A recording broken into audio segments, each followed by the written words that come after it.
ပြော ဟုတ်ကဲ့ပါကျွန်တော်တို့အခုအချိန်မှာလမ်းကြီးတစ်ခုကိုသွားရင်းနဲ့လက်တစ်ကောင်တွေ့ပါတယ်ဒီမှာလိုက်ကတော့ဒီမှာရှိပါတယ်ခင်ဗျဟာပြေးနေပါလားခင်ဗျ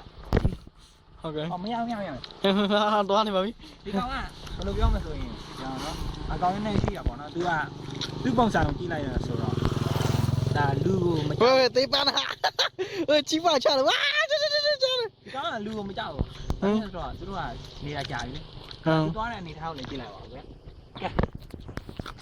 ဟမ် ကောင်းကတော့ပေါ်နေကဲသွားလို့တဲ့ ဟုတ်ကဲ့ပဲအမလေးမလေးသွားနေပါလေသွားဟာခြေတော်လမ်းနေပါလေ ဒါကတော့လက်ရသွားတယ် ဟုတ်ကဲ့သွားနေပါလေ ဟုတ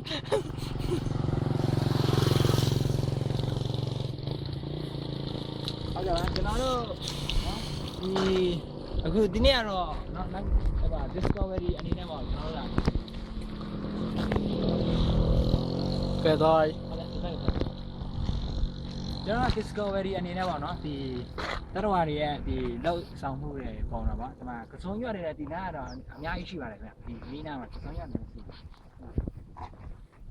ဒါကတော့လက်အစမ်းစာနဲ့တော့အတိပဲလို့ကျွန်တော်ထင်တယ်ပေါ့နော်အောက်ကလည်းဒီတွေရှိတဲ့အတွက်ကြောင့်မလို့လေဒီကစုံရွက်ပင်တွေကတော့အများကြီးပဲဒါကြောင့်မလို့အလွယ်တကူလိုက်တွေရဒီနေရာမှာရှိတယ်လို့နော်ကျွန်တော်တို့သိရှိရတယ်